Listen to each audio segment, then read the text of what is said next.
Hi, Jacob with Agorapulse, and in this video today, we're going to be taking a look at a very cool and unique feature when it comes to cross-posting and scheduling out content across multiple profiles.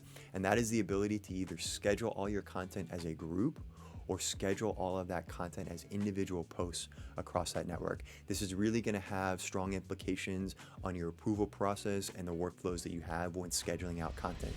So let's take a look. Now, the scheduling option feature that we're talking about here is right here in the scheduling composer. This is going to be your option to either select that you're scheduling these posts as a group of posts, or you're scheduling this cross post as individual posts.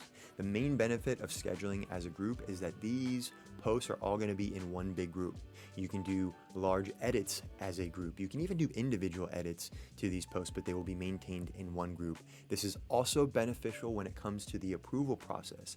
If I have someone externally or internally that needs to approve this whole chunk of posts, the group of posts option is going to be perfect for you. Now, on the opposite side, if you are wanting to schedule out as separate posts, I don't want to edit these as a whole. If I edit them, I want to edit my Facebook post versus my Instagram post, which again, on the group post, you have those options.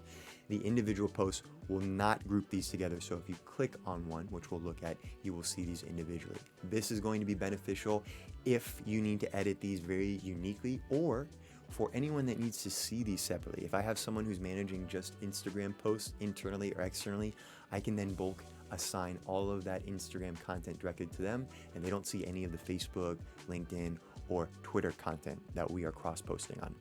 Now, when we schedule posts as a group, as we hit the schedule button, these posts will now be scheduled. Now, when we've selected the schedule as a group option, again, this is going to have effect when we're doing approvals or when we're doing editing. As you notice, as I scroll over the group of posts, this is going to highlight all of those posts that are included in there, even if we have multiple scheduled instances. But this is what we're talking about. This is going to allow me to open this post up and either edit the entire copy as a group, or I can go in and create unique edits on individual profiles, like my Instagram account here, for example. Again, scheduling as a group is also going to be very helpful when sending for approval. If I want Steve to approve all of this content, scheduling as a group is going to be the best and most efficient way to do that. Steve will now get all of these posts in one group, either on his internal or external shared calendar. Now, when we schedule a group of posts as separate posts, keep in mind this option cannot be reversed. You cannot take those individual posts and regroup them together. So if we are creating these separate posts, they will be separate unless we remove them or recreate them.